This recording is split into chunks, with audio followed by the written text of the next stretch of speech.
Mesdames, Messieurs, bonjour. Voici pour vous le sommaire de ce 13 heures au Bénin. Le projet emploi des jeunes pour une amélioration de la sécurité alimentaire au Nord Bénin, phase 2, est lancé au profit des jeunes agripreneurs des départements de la Limorie et de la Takura. Après sa phase expérimentale, la phase 2 du projet entre dans sa forme active et ce pendant 5 ans. C'est la salle de l'Agence territoriale de développement agricole ATDA 3 qui a abrité la cérémonie de lancement de ce projet. Et puis ensuite initié par le gouvernement en 2017, le programme national d'alimentation scolaire intégré fait son chemin. À la date d'aujourd'hui, plusieurs milliards sont investis par l'État et ses partenaires afin d'offrir un repas chaud aux apprenants des écoles primaires publiques de tous les départements. Ceci afin de les maintenir à l'école et d'accroître les rendements scolaires.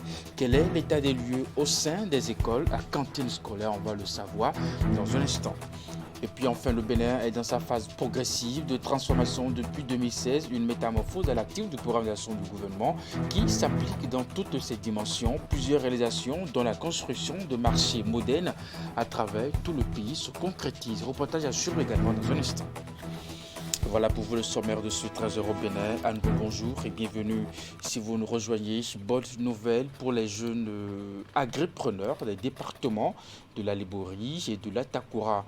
En effet, le projet emploi des jeunes pour une amélioration de la sécurité alimentaire au Nord Bénin, phase 2, est lancé à leur profit.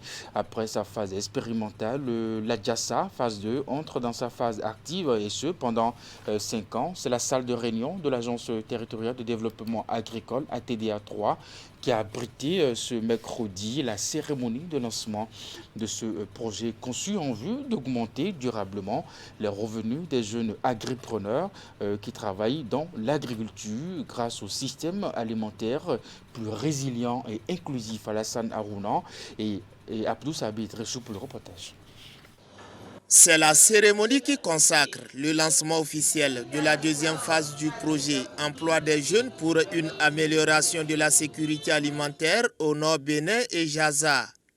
Financé par le Royaume des Pays-Bas et mis en œuvre par SNV, ce projet dont la première phase a connu un succès retentissant va davantage augmenter les revenus des jeunes agripreneurs. La phase pilote était un grand succès. 4300 jeunes, dont la moitié de femmes, ont pu bénéficier des services du projet. Les jeunes hommes et femmes ont augmenté le revenu de leur activité de production et de transformation agricole dans les chaînes de valeur ciblées. Ceci a été possible grâce à l'utilisation de techniques de production plus efficaces et résilientes et de transformation de produits de meilleure qualité. Les jeunes sont déjà en train d'être économiquement et socialement résilients. Avec un financement de 10 milliards de francs CFA, ce projet va impacter les 15 communes des départements de la Takora et la Limorie.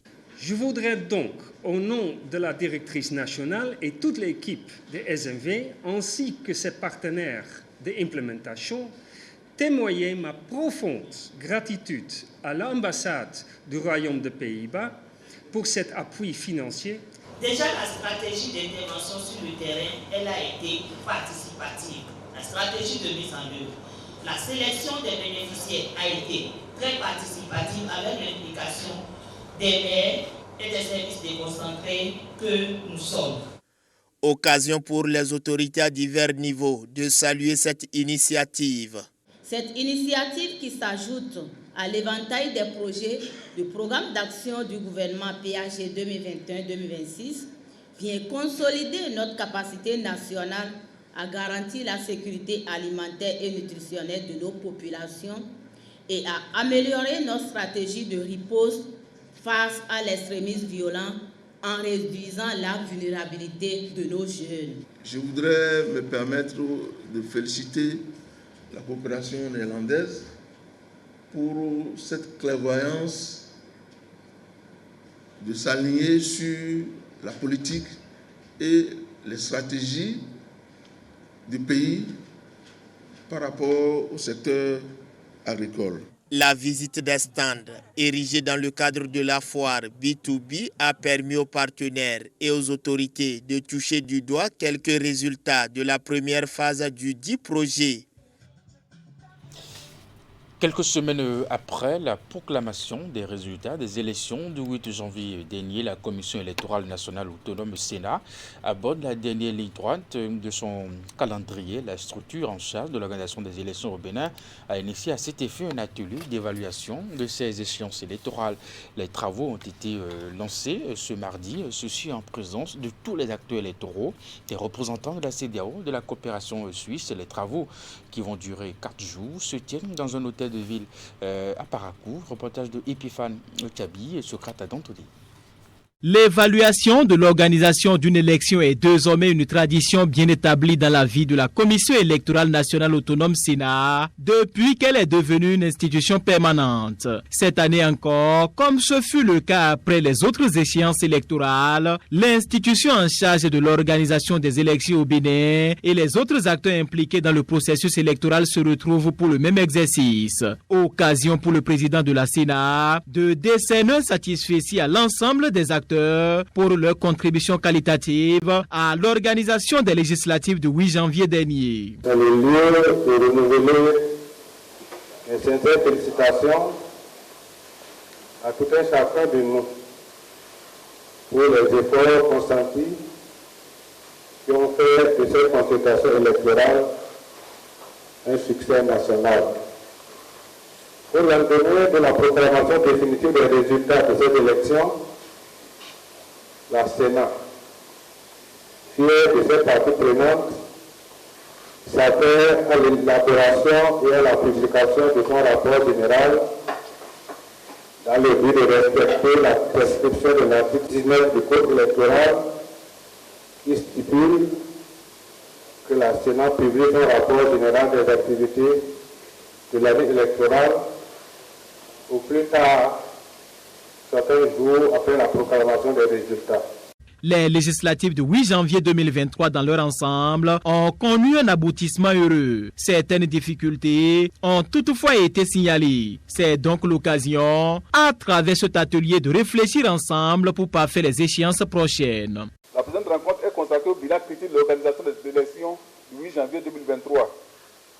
Un bilan qui sera assorti de recommandations pertinentes en vue d'une meilleure organisation des scrutins à venir. Cet atelier nous offre l'occasion de faire une évaluation objective et approfondie de l'exécution du chronogramme ainsi que du calendrier électoral afin de consolider les acquis et remédier aux insuffisances et de formuler des recommandations pour l'amélioration des futures consultations électorales dans notre pays. Je ne doute pas que le parterre de commissaires, cadres et experts du processus électoral ressortiront par leur analyse et observation les avancées de notre processus électoral ainsi que les apports et défis qu'il faille relever pour les consultations futures. De ces travaux qui vont durer 4 jours, il est attendu des recommandations susceptibles d'impulser un nouveau dynamisme aux processus électoraux au Bénin. À l'université d'Abomey-Calavi, l'Académie des jeunes scientifiques du Bénin a initié 3 jours de séances de renforcement des capacités au profit de 200 jeunes étudiants, chercheurs. Cette formation vise à stimuler le goût des recherches scientifiques au sein des étudiants. Le point de la cérémonie de lancement avec Teddy Goudalo. 200 jeunes étudiants se font ici renforcer leurs capacités en matière de recherche scientifique.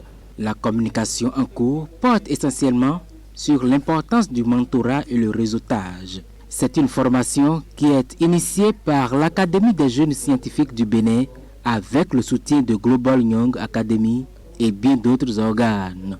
Nous avons réfléchi à ce programme qui, nous l'espérons, va permettre de fournir un certain nombre d'aptitudes, de connaissances, de savoir-faire. Vous verrez, nous avons retenu des communicateurs excellent, outillé, avec une méthodologie originale, pratique, pour qu'au sortir, vous puissiez véritablement mieux vous armer en tant que jeune scientifique. Cette initiative de l'AJSB est bien en accord avec nos missions, notre vision et nos activités, parce qu'elle permet d'impacter capter la communauté des étudiants et des jeunes chercheurs du Bénin. Par ailleurs, elle s'intéresse à plusieurs dimensions qui permettent de renforcer les capacités des jeunes scientifiques. C'est donc une manière pour les organisateurs de susciter le goût de la science et renforcer la culture scientifique de ces jeunes chercheurs. Prévu pour durer 3 jours, ils auront droit à d'autres communications sur des thématiques bien précises. En effet, dans son plan stratégique 2018-2023, l'UAC accorde une attention particulière au renforcement des capacités des jeunes chercheurs et à la promotion d'une éducation de qualité au service des enjeux de développement du Bénin. Cela explique pourquoi le rectorat de l'UAC s'est toujours mobilisé derrière toutes les initiatives permettant le renforcement des capacités des étudiants, et ce, en accord avec l'objectif du développement durable 4, je cite, « Assurer l'accès de tous à une éducation de qualité ». C'est une très belle opportunité qui a le potentiel non seulement de renforcer les capacités des jeunes chercheurs, mais aussi d'initier les étudiants à la recherche. Je voudrais donc féliciter l'Académie des jeunes scientifiques du Bénin pour cette implication active à la préparation de la relève. Des travaux pratiques et des jeux de rôle relatifs au mentorat et au réseautage sont bien élaborés en vue de permettre une meilleure compréhension des participants. Je vous l'annonçais en titre, initié par le gouvernement en 2017, le programme national d'alimentation scolaire intégrée fait son chemin à la date d'aujourd'hui. Plusieurs milliards sont investis par l'État et ses partenaires afin d'offrir un repas chaud aux apprenants des écoles primaires publiques de tous les départements, et ceci afin de les maintenir à l'école et d'accroître les rendements scolaires. Quel est aujourd'hui l'état des lieux au sein des écoles à cantine scolaire? Teddy Goudalo, Elvis Tonoucoin ont parcouru plusieurs écoles pour en savoir. Suivons le constat à travers ce magazine.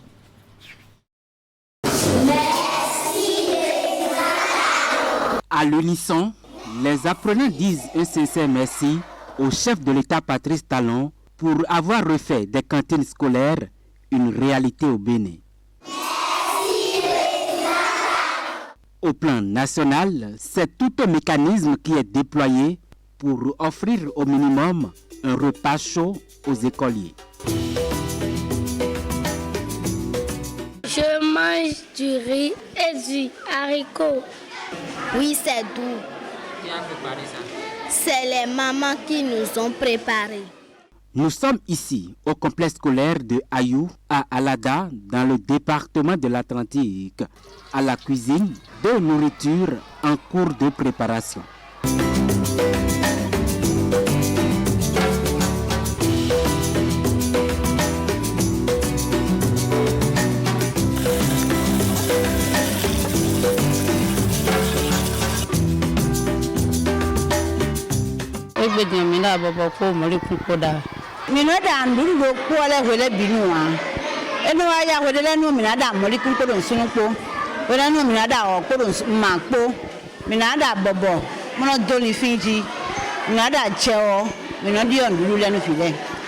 Un peu avant 12 heures, le repas est prêt et servi dans des assiettes selon l'effectif des différentes classes.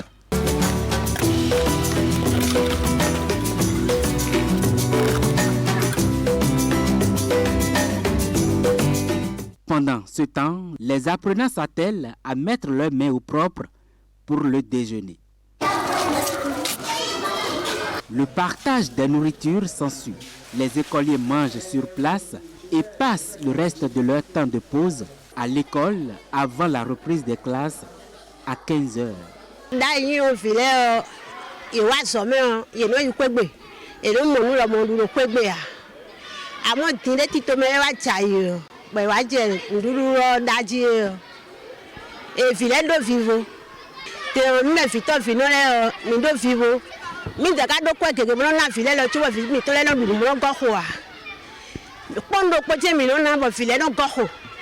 Vous allez constater que à midi, l'école est remplie d'élèves.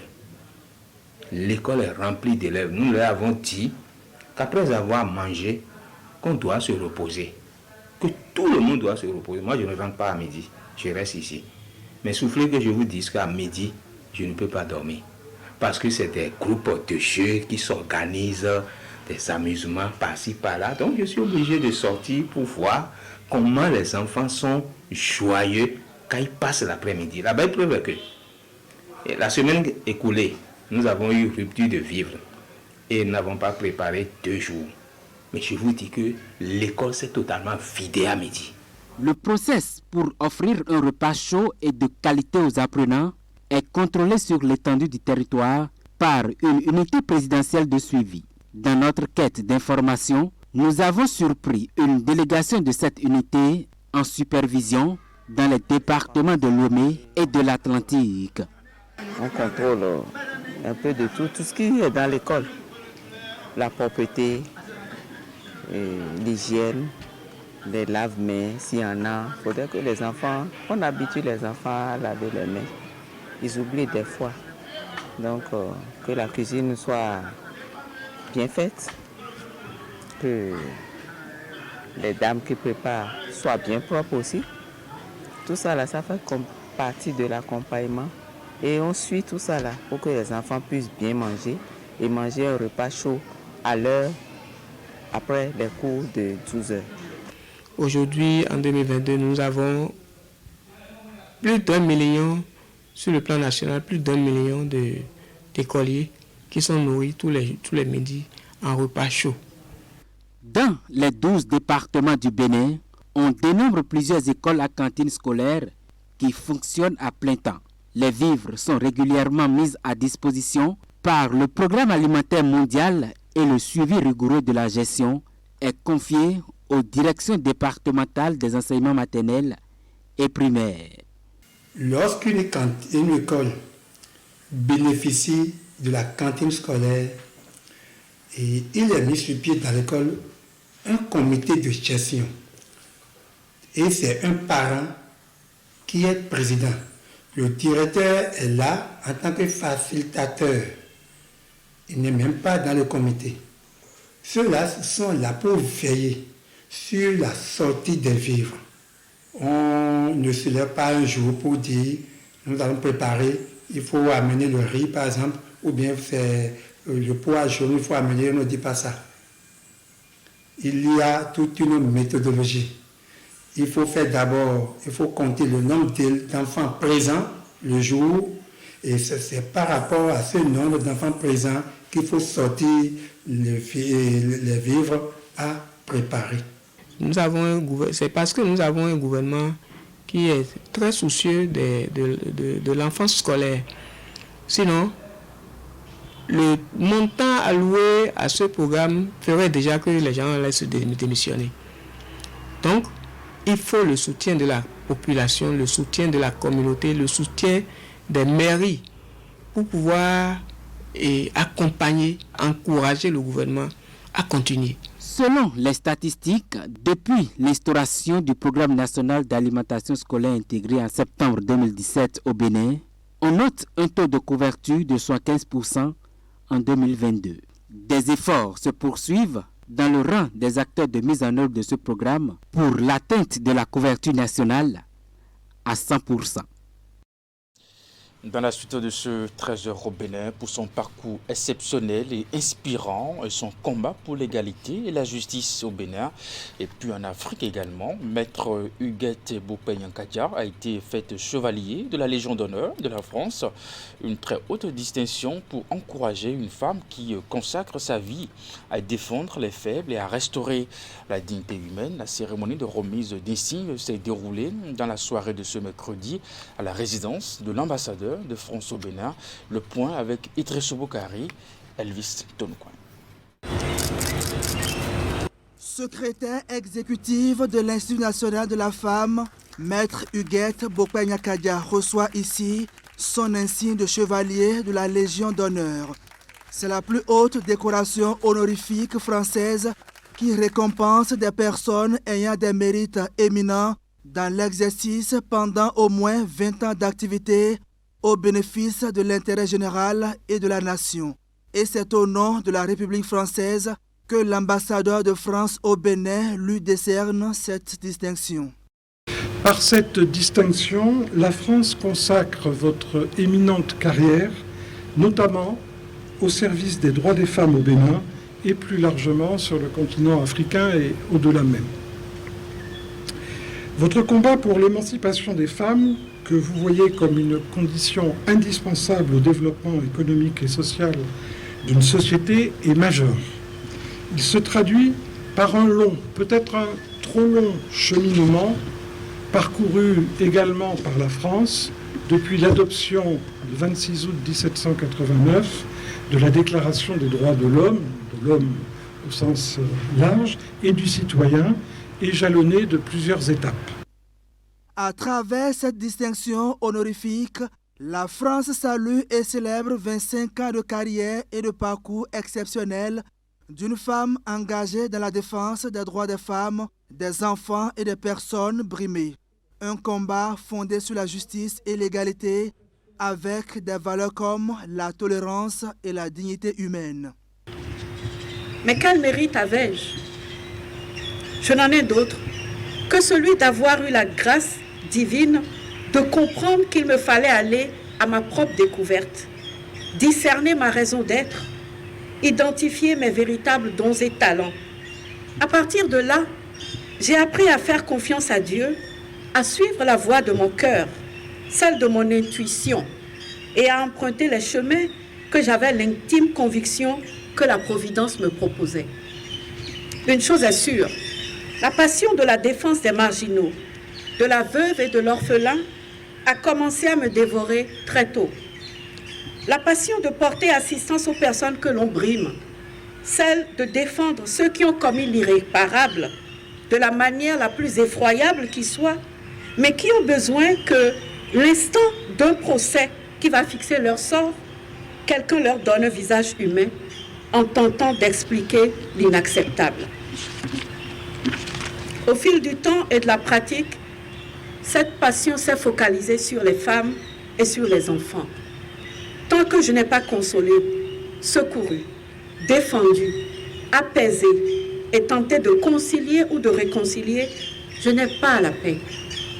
Depuis septembre 2021, Maître Huguette Bokwe-Nyakadia, honorée par la France, est secrétaire exécutive de l'Institut national de la femme, organe dans lequel elle poursuit son combat pour la promotion d'un droit juste et égalitaire au Bénin, la lutte contre les discriminations de genre et une meilleure inclusion des femmes dans l'espace social et politique. Elle reçoit cette distinction en présence des parents, amis, collègues, autorités et acteurs œuvrant pour le bien-être des femmes, des filles et des enfants au Bénin. L'accès au territoire béninois est une des procédures les moins tracassantes depuis quelques années. La trouvaille du gouvernement est une révolution digitale. Le e-visa, les étrangers non africains de tous les horizons arrivent donc à obtenir le quitus d'entrée au Bénin. En un temps record, ce n'est parfois qu'une question d'heure. Bientôt 5 ans que le service est mis à disposition. William Cliquant repart ici sur ses traces et ses impacts sur le tourisme au pays. Reportage. La destination Bénin est une des plus faciles à explorer depuis 2018. Ceci est le fruit de l'innovation technologique e-visa, la plateforme de demande du visa béninois en ligne. Visiter les merveilles du Bénin quand on n'est pas en provenance d'un pays d'Afrique. Pour y entrer directement sans visa, avant cette réforme, c'était la croix et la bannière. Avec cette réforme, nous avons moins d'affluence à la direction de l'immigration et de l'immigration. Et vous n'êtes pas sans savoir que nous sommes dans un contexte sécuritaire où il faut éviter les attroupements, l'affluence des usagers au niveau des services publics. Aujourd'hui, il suffit d'un clic sur le lien e-visa.bj, une plateforme fluide et facile à explorer, et le tour est joué. Dès cet instant, l'obtention du visa n'est plus qu'une question d'heure. Il y a presque 1 an, j'ai effectué un voyage au Bénin dans le cadre d'un stage en journalisme pendant 3 mois. Alors concrètement, comment s'est passée ma demande de visa? J'ai tout bêtement écrit sur un moteur de recherche quelques mots-clés comme Bénin et visa et je suis tombée très facilement sur le site de l'ambassade. Il était assez bien référencé, il était parmi les premiers. Donc arrivé dessus, j'ai complété le formulaire, j'ai versé le montant qu'il fallait également et j'ai reçu un petit message à la fin me disant que j'allais avoir une réponse dans les plus brefs délais. Et si je ne m'abuse, j'ai dû attendre, je pense, 2 heures. 2 heures après, j'ai reçu directement mon visa sur ma boîte mail. Et c'est vrai que j'ai été assez stupéfaite quand même, parce que c'est vrai que je m'étais quand même prise à l'avance, parce qu'on me disait que voilà, ça allait prendre un peu de temps, que ça prend des fois même quelques semaines, mais là, pas du tout. J'ai directement reçu mon visa sur ma boîte mail 2 heures après. Il y a de cela 1 an, j'ai été au Bénin pour visiter et rejoindre une amie. Donc j'ai fait ma demande de visa via internet, j'ai complété mon dossier, renvoyé tout ce qu'il fallait pour que mon visa soit accepté. Ma demande de visa n'a pas traîné, je pense que ça a duré 1 à 2 journées et j'ai eu une réponse assez rapidement. Je trouve que le service du gouvernement béninois est très efficace et très rapide. Donc je n'ai pas eu de problème, je n'ai pas eu à me plaindre, je n'ai pas eu de complications. Donc oui, j'ai reçu mon visa le jour même, ce que je trouve extrêmement rapide pour un visa. Moi qui ai déjà été en RDC ou quoi, obtenir un visa là-bas, ça peut mettre 2 semaines, 3 semaines, voire 1 mois. Donc pour moi, je pense pas qu'il y ait de réelles choses à améliorer parce que c'est un service qui est très efficace. Ce qui serait plus sympa, c'est que cette procédure soit aussi facile dans l'autre sens. Cette digitalisation de la demande du visa a boosté les chiffres des entrées au Bénin. Les statistiques aujourd'hui l'ont prouvé. Les visas demandés aujourd'hui, la moyenne est entre 250 et 300. Donc nous atteignons même des pics de 500 visas demandés par jour et pendant la période que nous appelons la période touristique, la saison touristique au Bénin, qui va de novembre à février. Et je crois qu'à la date d'aujourd'hui, nous sommes à près de 300 000 e-visas déjà délivrés depuis 2018. Et comme vous le savez, quand il y a amélioration au niveau des prestations du service, c'est que la demande augmente. De jour en jour, la demande de e-visa augmente. Et nous pouvons avoir effectivement des pics de 500. Enfin, je le conseillerais pour tous les gouvernements parce que c'est une facilité d'accès et c'est rapide à utiliser. Et on a directement notre visa, il ne faut pas avoir de longs délais. Ce qui est assez intéressant parce que pour des personnes qui aiment bien prendre des billets last minute, c'est assez pratique. Ici, en Belgique par exemple, nous n'avons pas d'ambassade du Bénin. L'ambassade du Bénin la plus proche se trouve en France. Et vous imaginez que lorsqu'on prépare un voyage, voyager dans un pays limitrophe pour avoir son visa peut être très compliqué. Donc faire sa demande directement de la maison et avoir son visa directement sur sa boîte mail est très pratique et très efficace. Digitaliser le visa béninois ne l'expose pas à l'insécurité numérique. Les services techniques du ministère du Numérique et de la Digitalisation en assurent la sécurité de jour comme de nuit. Et puis nous restons dans cette dynamique pour finir. Le Bénin est dans une phase progressive de transformation depuis 2016, une métamorphose à l'actif du programme d'action du gouvernement qui s'applique dans toutes ses dimensions. Plusieurs réalisations dans la construction de marchés modernes à travers tout le pays se concrétisent. Voici les images avec Achomoukayan Chambon, Henri Gantini, Rachidi Soubero. L'ambition de doter le pays de marchés modernes est devenue réalité. Dans plusieurs quartiers de Cotonou et d'Abomey-Calavi, ces infrastructures marchandes se dressent prêtes à être mises en service, au grand bonheur des commerçantes et commerçants. Le marché de Bégamé, avant, quand tu passes par là, l'odeur, il y a une odeur là qui te chasse. Aujourd'hui, maintenant, c'est devenu Petit Paris. C'est tout le Bénin, tout le Bénin. Nos mamans étaient là, nos sœurs étaient là, ils n'ont jamais exercé dans ces genres de marché.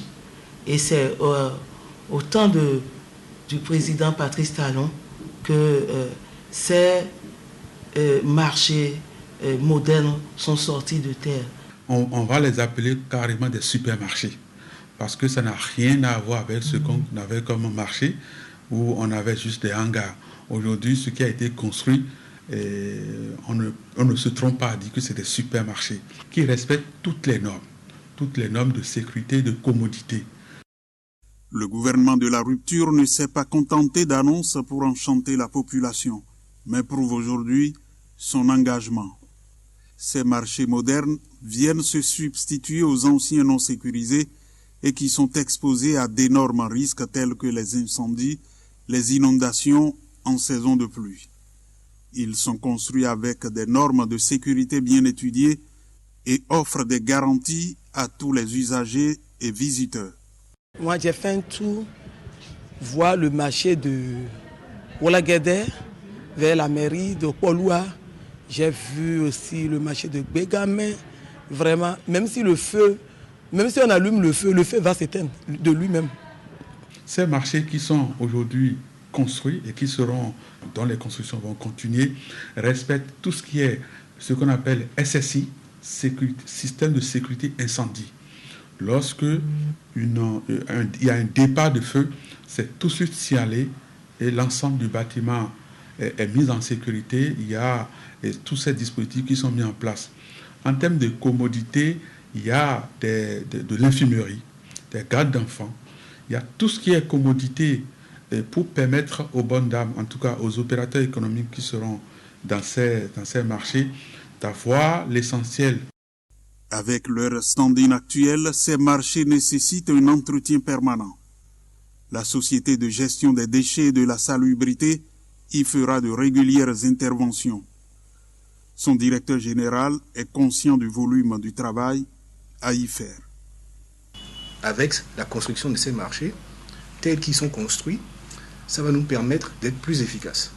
Par exemple, ces marchés prévoient des locaux poubelles, donc des points où nos agents et nos camions pourront aller récupérer les déchets. Ça va permettre plus d'efficacité à notre activité. Je dirais aux femmes de prendre bien soin de leur environnement. Avant leur mise en service, des inquiétudes s'élèvent au sein des anciens occupants des marchés reconstruits. La CIRAT rassure les uns et les autres de l'affectation équitable des places. Tout le monde a été identifié, répertorié. C'est dans un répertoire avec les photos des propriétaires de ces places qui étaient là. Et d'autres viendront par la suite rejoindre tout ce monde. Cotonou abrite 9 marchés modernes sur un total de 35 en construction. 20 viennent d'être terminés et les 15 autres sont prévus dans une autre phase. Mesdames et messieurs, c'est la fin de ce 13h au Bénin. Merci de l'avoir suivi. Le programme se poursuit sur Canal 3 Bénin à 16h. Votre bulletin d'information, 19h30, la grande édition de la soirée avec William Clécan. Jusque-là, portez-vous bien et à très bientôt.